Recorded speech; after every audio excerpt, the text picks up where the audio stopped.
الحمد لله رب العالمين والصلاة والسلام على سيد المرسلين أما بعد فأعوذ بالله من الشيطان الرجيم بسم الله الرحمن الرحيم الصلاة والسلام عليك يا رسول الله وعلى آلك وصحابك يا حبيب الله الصلاة والسلام عليك يا نبي الله وعلى آلك وأصحابك يا نور الله فیضان قرآن کے سلسلے میں حاصل ہیں اور آج سورہ بنی اسرائیل کی ابتدا سے قرآن پاک کا درس سنیں گے۔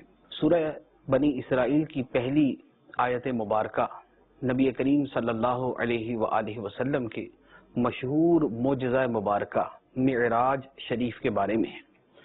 اللہ تبارک و تعالی ارشاد فرماتا ہے، بسم اللہ الرحمن الرحیم، سبحان الذي اسرى بعبده ليلا من المسجد الحرام الى المسجد الاقصى الذي باركنا حوله لنريه من آياتنا انه هو السميع البصير۔ پاک ہے وہ ذات جس نے اپنے خاص بندے کو رات کے کچھ حصے میں مسجد حرام سے مسجد اقصی تک سیر کرائی، جس کے ارد گرد ہم نے برکتیں رکھی ہیں تاکہ ہم اس کو اپنی عظیم نشانیاں دکھائیں۔ بے شک وہی سننے والا دیکھنے والا ہے۔ اس آیت مبارکہ میں اللہ تبارک و تعالی نے یہ بیان فرمایا کہ نبی کریم صلی اللہ علیہ وآلہ وسلم کو اللہ تبارک و تعالی نے رات کے مختصر سے حصے میں مسجد حرام سے مسجد اقصی تک کی سیر کرائی، اور اس سیر کا مقصد کیا تھا؟ نبی کریم صلی اللہ علیہ وآلہ وسلم کو اللہ تعالی کی عظیم نشانیاں دکھانا۔ واقعہ معراج بڑا تفصیلی ہے، بہت سارے اس میں مباحث ہیں، بہت ساری تفصیلات ہیں جن کو ہم اپنے اس مختصر درس قرآن میں بیان نہیں کر سکتے۔ چند ایک چیزیں بڑی واضح ہیں۔ پہلی بات تو یہ ہے کہ نبی کریم صلی اللہ علیہ وآلہ وسلم کی معراج مبارک یہ حالت بیداری میں ہوئی، یعنی نبی کریم علیہ الصلوۃ والسلام نے یہ خواب نہیں دیکھا تھا کہ آپ مسجد حرام سے مسجد اقصی تک گئے، بلکہ آپ نے حالت بیداری میں یہ سارا معاملہ طے فرمایا، یہ ساری معراج کی۔ حالت بیداری میں کرنے کی ایک بہت بڑی دلیل یہ ہے کہ جب کفار کے سامنے نبی کریم علیہ الصلوۃ والسلام نے اس بات کو بیان کیا تو انہوں نے اس کا انکار کیا، مذاق اڑایا، مسلمانوں کو ورغلانے کی کوشش کی۔ اگر یہ خواب ہوتی تو کفار اس بات کا مذاق کیوں اڑاتے؟ خواب کے اندر تو عام آدمی بھی دنیا کے ایک کونے سے دوسرے کونے تک چلا جاتا ہے، تو اس کا انکار کرنے کی کوئی وجہ نہیں۔ نبی کریم علیہ الصلوۃ والسلام نے چونکہ بیداری کے متعلق ہی یہ فرمایا تھا، اسی وجہ سے کفار نے اس کا انکار کیا تھا اور اس کے اوپر شور مچایا تھا۔ دوسری بات یہ ہے کہ آیت مبارکہ میں یہاں پر جو معراج ہے یہ مسجد حرام سے مسجد اقصی تک بیان کی گئی، لیکن یہ معراج کا ایک حصہ ہے۔ اس کے بعد معراج کا ایک دوسرا حصہ ہے جو مسجد اقصی سے آسمانوں تک کی سیر کا ہے۔ وہ جو مسجد اقصی سے آسمانوں بلکہ آسمانوں سے بھی اوپر تک کی سیر کا ہے، وہ اللہ تبارک و تعالی نے 27ویں پارے میں سورۃ النجم کے اندر بیان فرمایا، جو شروع ہوتا ہے وَالنَّجْمِ إِذَا هَوَىٰ مَا ضَلَّ صَاحِبُكُمْ وَمَا غَوَىٰ۔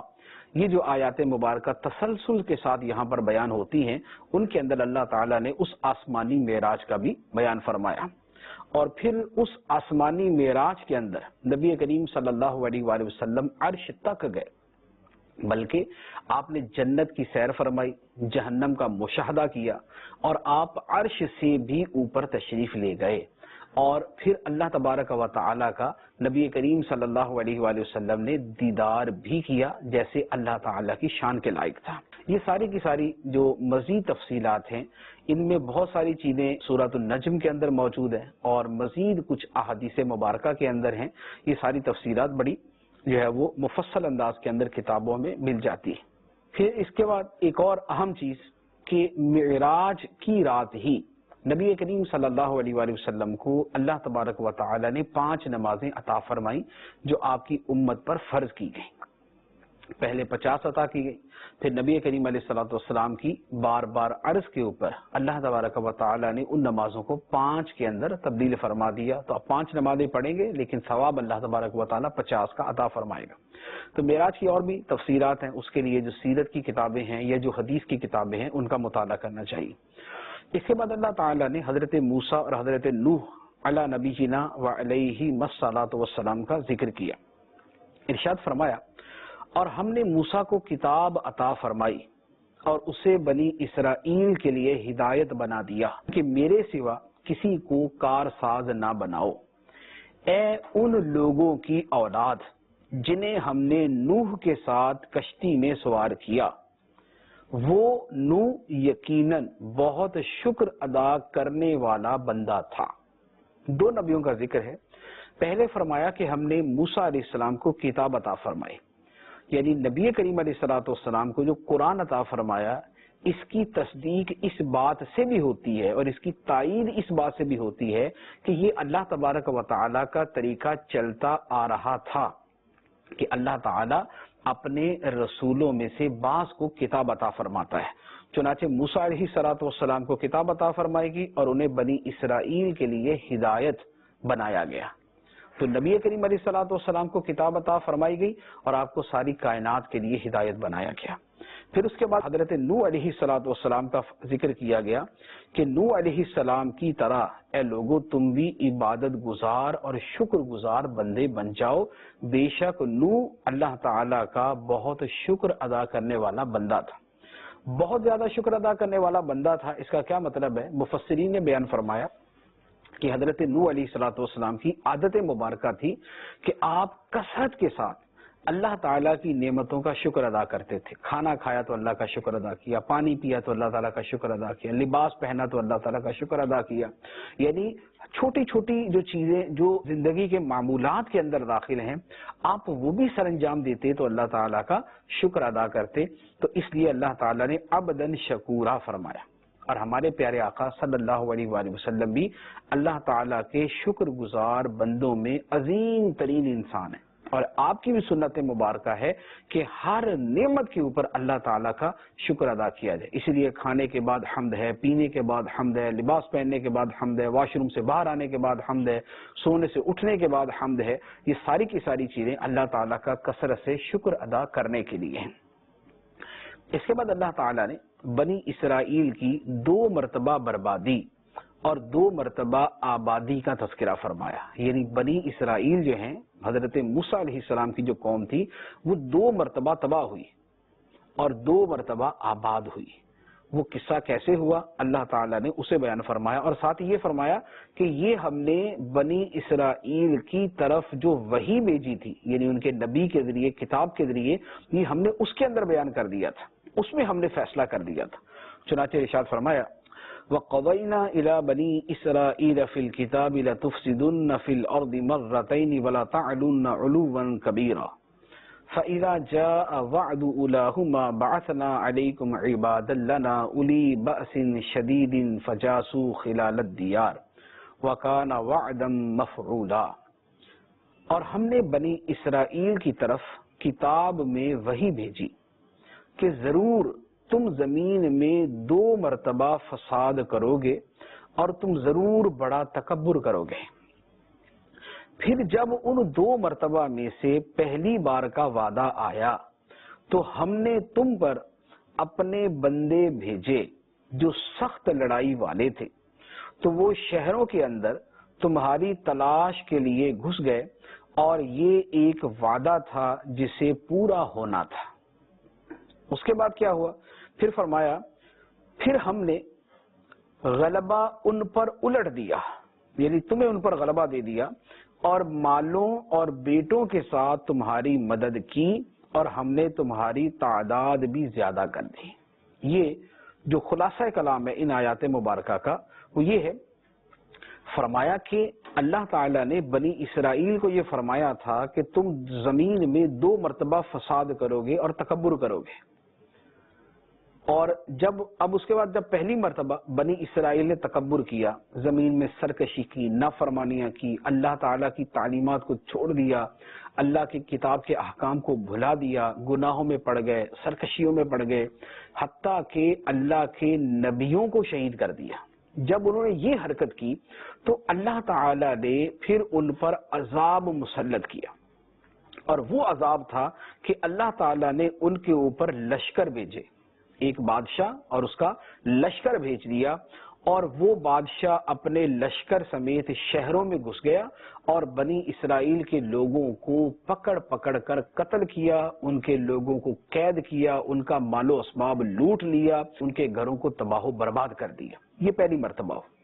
پھر اس کے بعد یہ ہوا کہ بنی اسرائیل نے توبہ کی، اللہ تعالیٰ نے مزید نبی بھیجے، بنی اسرائیل نے توبہ کر لی، تو اللہ تعالیٰ نے دوبارہ بنی اسرائیل کو غلبہ عطا فرما دیا، مال و دولت عطا فرمایا، بیٹے عطا فرمائے، ان کی تعداد کے اندر اضافہ کر دیا. یہ ایک مرتبہ کا پورا واقعہ ہو گیا کہ پہلے نبیوں کو شہید کیا، گناہوں میں پڑے، نافرمانیوں میں پڑے اور تباہ و برباد ہو گئے. اس کے بعد دوبارہ اللہ تعالیٰ نے پھر بنی اسرائیل کو ان کی توبہ کے بعد غلبہ عطا فرمایا، اور ساتھ ہی کیا ارشاد فرمایا ان احسنتم احسنتم لانفسکم وان اسأتم فلہا، اگر تم بھلائی کرو گے تو اپنے لیے ہی بہتر کرو گے، اور اگر تم برا کرو گے تو وہ تمہاری جانوں کے لیے ہی ہوگا.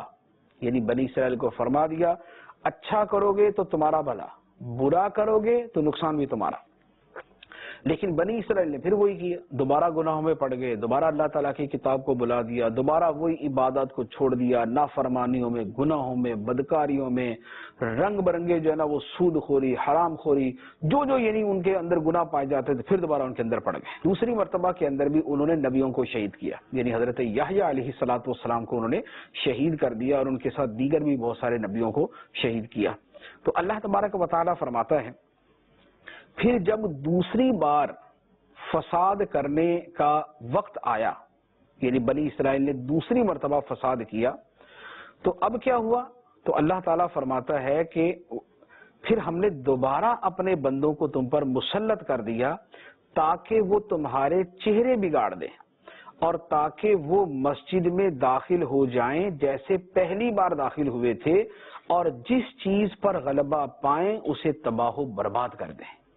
اور ساتھ ہی فرما دیا عسیٰ ربکم ان یرحمکم وان عدتم عدنا وجعلنا جہنم للکافرین حصیرا، قریب ہے کہ تمہارا رب تم پر رحم فرمائے، اور اگر تم پھر لوٹو گے تو ہم لوٹیں گے، اور ہم نے جہنم کو کافروں کے لیے قید خانہ بنا دیا ہے. یعنی اللہ تعالیٰ نے فرمایا کہ تم توبہ کر لو گے تو تمہارا رب دوبارہ تم پہ رحم کرے گا. 2 مرتبہ تو برباد ہو چکے، لیکن 2 مرتبہ کے بعد بھی اگر توبہ کرو گے تو اللہ تعالیٰ تم پر رحم فرمائے گا.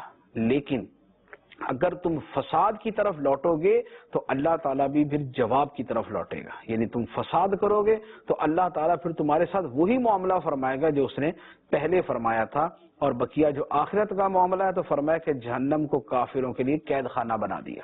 یہ جو 2 مرتبہ کا واقعہ ہے کہ بنی اسرائیل پر 2 مرتبہ اللہ تعالیٰ نے اپنے بندوں کو مسلط کیا، اور انہوں نے بنی اسرائیل کو تباہ و برباد کیا، ان کے مردوں کو غلام بنایا، ان کی عورتوں کو لونڈیاں بنایا، ان کا مال و اسباب لوٹ لیا، مسجد بیت المقدس کے اندر داخل ہو کر اسے ویران کر دیا، ان کے گھروں کو برباد کر دیا.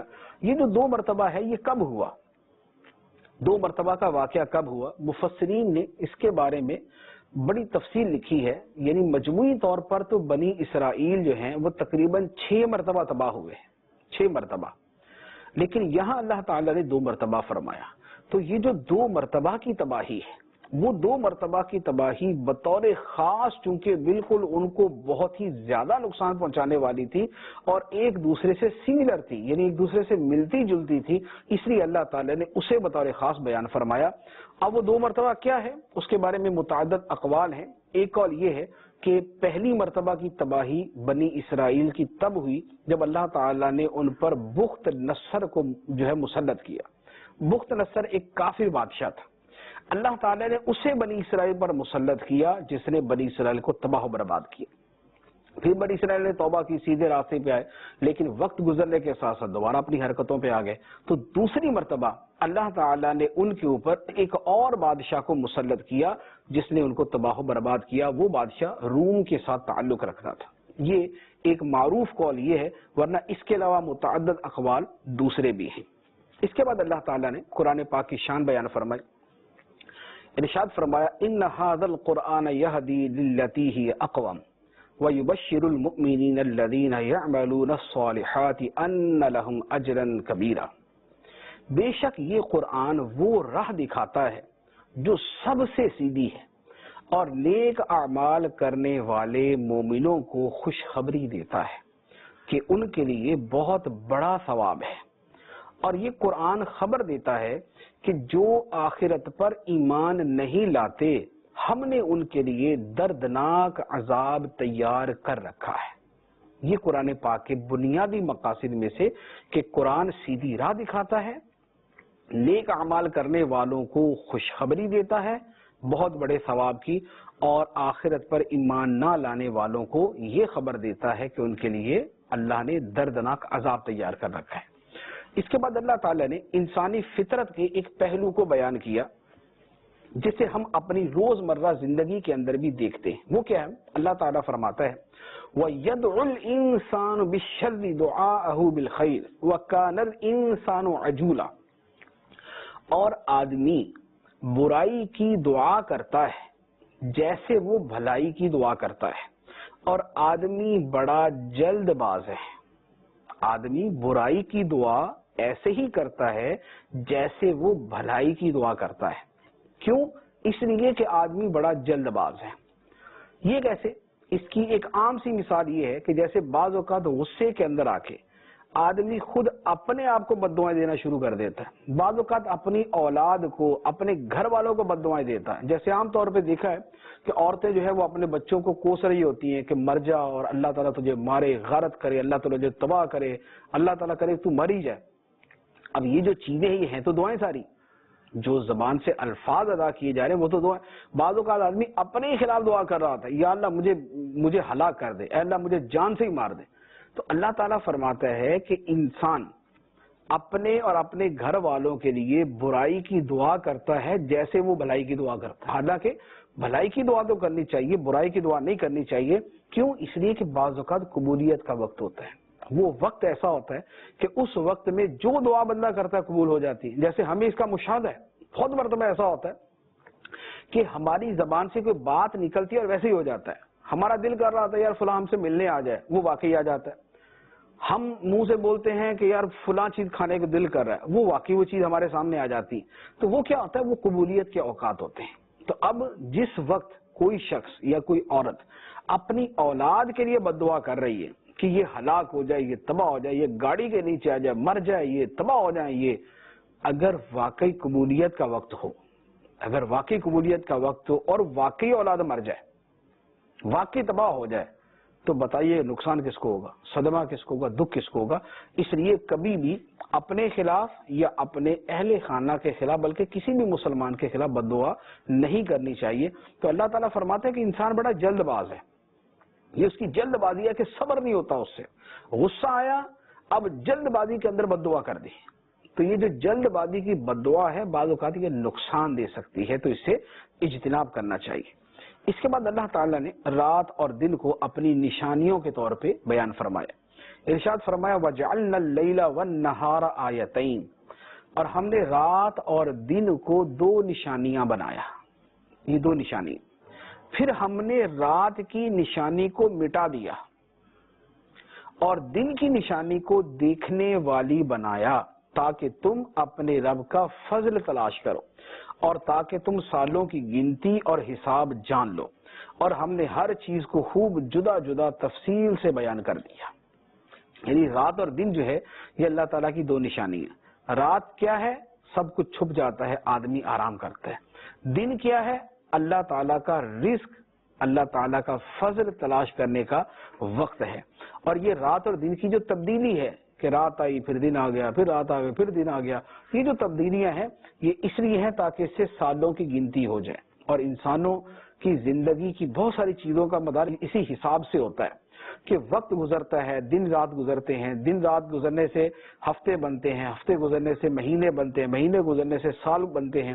تو یہ جو اس طرح کے حسابات ہیں، انہی کے ذریعے آدمی اپنی زندگی کے معاملات کو سر انجام دیتا ہے. تو فرمایا کہ ہم نے یہ چیزیں تمہارے لیے اس لیے بنائی تاکہ تم اپنے دنوں کا، مہینوں کا، سالوں کا حساب رکھو. اس کے بعد نامہ اعمال کا تذکرہ کیا. اللہ تعالیٰ فرماتا ہے وَكُلَّ إِنسَانٍ أَلْزَمْنَاهُ طَائِرَهُ فِي عُنُقِهِ، اور ہر انسان کی قسمت ہم نے اس کے گلے میں لگا دی ہے، اور ہم اس کے لیے قیامت کے دن ایک نامہ اعمال نکالیں گے جسے وہ کھلا ہوا پائے گا. پہلے تو یہ ہے کہ انسان، دو اس کی تفسیریں بیان کی گئی ہیں. ایک تو یہ ہے کہ جو انسان کی قسمت ہے وہ اس کے گلے میں ہار کی طرح ہے. ہار کی طرح سے مراد یہ ہے کہ ہر وقت اس کے ساتھ ہے. اور ایک اس کی تفسیر ہے کہ یہاں پر ہر انسان کا نامہ اعمال ہم نے اس کے گلے میں ہار کی طرح لگا دیا کہ جیسے ہار بندے کے ساتھ ہر وقت موجود رہتا ہے، اسی طرح بندے کا نامہ اعمال بھی ہر وقت اس کے ساتھ موجود رہتا ہے. اور قیامت کے دن یہ نامہ اعمال بندے کے سامنے کھولا جائے گا، یہ کھلی ہوئی کتاب کی طرح انسان کے سامنے ہوگا. اور پھر کیا ہوگا؟ اللہ تعالیٰ فرمائے گا اقرأ کتابک کفی بنفسک اليوم علیک حسیبا، اپنا نامہ اعمال پڑھ، آج اپنے متعلق حساب کرنے کے لیے تو خود ہی کافی ہے. یعنی بندے کو نامہ اعمال دیا جائے گا اور کہا جائے گا پڑھ اس کو. جو چھوٹا عمل، بڑا عمل، نیکی، برائی، خلوت، جلوت، جو پہاڑوں میں، دریاؤں میں، سمندر میں، گھر میں، باہر، چھت پہ، یعنی جو معمولی سے معمولی عمل بھی ہوگا جو بندے نے زندگی میں کیا ہوگا، ایک ایک عمل اس کا لکھا ہوا ہوگا اور کہا جائے گا اس کو پڑھ کے سنا. بندہ پوری تفصیل اللہ تعالیٰ کے سامنے پڑھ کے سنائے گا. تو اب جس نے گناہوں بھری زندگی گزاری، نامہ اعمال میں معاذ اللہ بد نگاہیاں، فلمیں، ڈرامے، گانے، باجے، وعدہ خلافی، جھوٹ، ظلم، قتل، بدکاری اور نہ جانے کیا کیا لکھا ہوا ہے، ایک ایک شے اللہ تعالیٰ کی بارگاہ میں بندہ خود پڑھ کے سنائے گا. اس لیے اللہ تعالیٰ فرماتا ہے کفا بنفسک اليوم علیک حسیبا، آج یعنی قیامت کے دن اپنا حساب کرنے کے لیے اے بندے تو خود ہی کافی ہے، تو خود کافی ہے اپنا حساب کرنے کے لیے. اب اس کے بعد اللہ تعالیٰ فرماتا ہے من اہتدی فانما یہتدی لنفسہ ومن ضل فانما یضل علیہا، جس نے ہدایت پائی اس نے اپنے فائدے کے لیے ہی ہدایت پائی، اور جو گمراہ ہوا تو اپنے نقصان کو ہی گمراہ ہوا. اور کوئی جان کسی دوسری جان کا بوجھ نہیں اٹھائے گی، اور ہم کسی کو عذاب دینے والے نہیں ہیں جب تک کوئی رسول نہ بھیج دیں. یعنی نامہ اعمال کا بیان ہوا نا کہ بندے کو اپنا نامہ اعمال پڑھنا ہے. اب نامہ اعمال میں اپنے عمل لکھے ہوں گے، دوسرے کے عمل نہیں لکھ دیے جائیں گے کہ اولاد کے نامہ اعمال میں اس کے ماں باپ کے عمل لکھ دیے، نہیں. ہدایت ہے تو بندے کی اپنی ہدایت ہے، گمراہی ہے تو اس کے نامہ اعمال میں اسی کی گمراہی لکھی ہوگی، دوسرے کا بوجھ، دوسرے کے گناہوں کا بوجھ اس کے نامہ اعمال کے اندر نہیں ڈالا جائے گا. پھر اللہ تعالیٰ نے اپنا قانون بیان کر دیا کہ ہم اس وقت تک لوگوں کو عذاب نہیں دیتے جب تک ان میں رسول نہ بھیجتے. یعنی جب تک اللہ تعالیٰ نے احکام کسی کو دیے ہی نہیں ہے تو سزا کس بات کی دے گا. اللہ تعالیٰ رسول بھیجتا ہے، اللہ کے احکام لوگوں کو مل جاتے ہیں، جاننے کے بعد وہ اس کا انکار کرتے ہیں، سرکشی کا رویہ اختیار کرتے ہیں، تب اللہ تعالیٰ ان کو عذاب دیتا ہے. اس کے بعد اللہ تعالیٰ نے ایک اپنے عذاب کا ایک قانون بیان کیا کہ قوموں پر جب عذاب آتا ہے تو وہ کس انداز میں آتا ہے. فرمایا وَإِذَا أَرَدْنَا أَن نُهْلِكَ قَرْيَةً أَمَرْنَا مُتْرَ فِيهَا فَفَسَقُوا فِيهَا فَحَقَّ عَلَيْهَا الْقَوْلُ فَدَمَّرْنَاهَا تَدْمِيرًا، اور جب ہم کسی بستی کو ہلاک کرنا چاہتے ہیں تو ہم اس کے خوشحال لوگوں کو حکم دیتے ہیں، پھر وہ اس بستی میں نافرمانی کرتے ہیں تو اس بستی پر بات پکی ہو جاتی ہے تو ہم اسے تباہ و برباد کر دیتے ہیں. یعنی فرمایا عذاب کا جو ایک جو پروسیجر ہے وہ اس طرح ہوتا ہے کہ جب کوئی بستی گناہوں کی وجہ سے عذاب الہی کی مستحق بن جاتی ہے تو اللہ تعالی اس وقت بھی وہاں پر اپنے احکامات کو بیچتا ہے. جو وہاں کے جو مالدار لوگ ہیں، خوشحال لوگ ہیں، جو امراء ہیں، جو حکمران ہیں، اللہ تعالیٰ ان تک اپنے احکام بیچتا ہے، رسولوں کے ذریعے یا رسولوں کے نمائندوں کے ذریعے۔ وہ اللہ کے احکام ان کو جب پہنچتے ہیں، وہ احکام سننے کے باوجود نافرمانی کرتے ہیں، یعنی پہلے تو ویسے گناہوں میں لگے ہوئے تھے، اب وہ نافرمانی اللہ کے احکام آنے کے بعد کرتے ہیں۔ جب ہر اعتبار سے اپنے اوپر عذاب الہی کی بات کو پختہ کر لیتے ہیں کہ اب ان پر بہر صورت اللہ کا عذاب آنا چاہیے، تو پھر اللہ تعالیٰ انہیں تباہ و برباد کرتا ہے۔ کتنی بستیاں، کتنے قومیں ایسے تباہ و برباد ہوں گی ان کا معلوم نہیں۔ اللہ تعالیٰ فرماتا ہے وَكَمْ أَهْلَكْنَا مِنَ الْقُرُونِ مِنْ بَعْدِ نُوحٍ وَكَفَى بِرَبِّكَ بِذُنُوبِ عِبَادِهِ خَبِيرًا بَصِيرًا، اور ہم نے نوح کے بعد کتنی ہی قومیں ہلاک کر دیں، اور تمہارا رب اپنے بندوں کے گناہوں کی کافی خبر رکھنے والا، دیکھنے والا ہے۔ اس کے بعد اللہ تعالیٰ نے دنیا کے طلبگاروں اور آخرت کے طلبگاروں کا موازنہ کیا۔ جو دنیا کے طلبگار ہیں اللہ تعالیٰ ان کے ساتھ کیا معاملہ کرتا ہے، اور جو آخرت کے طلبگار ہیں اللہ تعالیٰ ان کے ساتھ کیا معاملہ کرتا ہے۔ ارشاد فرمایا جو جلدی والی دنیا چاہتا ہے، من کانا یرید العاجلہ، جو جلدی والی دنیا چاہتا ہے تو ہم جسے چاہتے ہیں اس کے لیے دنیا میں جو چاہتے ہیں جلد دے دیتے ہیں، پھر ہم نے اس کے لیے جہنم بنا رکھی ہے جس میں وہ مذموم مردود ہو کر داخل ہوگا۔ جو دنیا چاہتا ہے تو اللہ تعالیٰ فرماتا ہے کہ پھر ہم جس کے لیے چاہتے ہیں دنیا اس کو دے دیتے ہیں، لیکن انجام جہنم۔ جبکہ دوسری طرف کون ہے؟ فرمایا وَمَنْ أَرَادَ الْآخِرَةَ وَسَعَى لَهَا سَعْيَهَا وَهُوَ مُؤْمِنٌ فَأُولَئِكَ كَانَ سَعْيُهُمْ مَشْكُورًا، اور جو آخرت چاہتا ہے اور اس کے لیے ایسی کوشش کرتا ہے جیسی کرنی چاہیے اور ایمان والا بھی ہو وہ، تو یہی وہ لوگ ہیں جن کی کوشش کی قدر کی جائے گی۔ فیضان قرآن کے سلسلے میں حاصل ہیں وَقَضَى رَبُّكَ أَلَّا تَعْبُدُوا إِلَّا إِيَّاهُ وَبِالْوَالِدَيْنِ إِحْسَانًا، اور تمہارے رب نے حکم فرمایا کہ اس کے سوا کسی کی عبادت نہ کرو اور ماں باپ کے ساتھ اچھا سلوک کرو۔ تمہارا رب خوب جانتا ہے اے لوگو جو تمہارے دلوں میں ہے، اگر تم لائق ہوتے تو بے شک اللہ توبہ کرنے والوں کو بخشنے والا ہے۔ اللہ کی راہ میں بھی خرچ کرنا ہو تو نہ تو یوں ہو کہ بالکل ہی خرچ نہ کرو، اور نہ یہ ہو کہ اتنا دے دو کہ بعد میں خود پریشان ہو جاؤ کہ سارا مال اٹھا کے دے دیا، بعد میں اپنے گھر میں کھانے کے لیے ہے کچھ نہیں، اب گھر میں لڑائی ہو رہی۔ اللہ کی راہ میں اعتدال کے ساتھ دیا جائے۔ وَلَا تَقْتُلُوا أَوْلَادَكُمْ خَشْيَةَ إِمْلَاقٍ، اللہ تعالیٰ خود فرماتا ہے کہ اپنی اولاد کو قتل نہ کرو غربت کے ڈر سے، رازق ہم ہیں تم نہیں ہو، لہذا ہم انہیں رزق دیں گے، قتل نہ کرو جان کو۔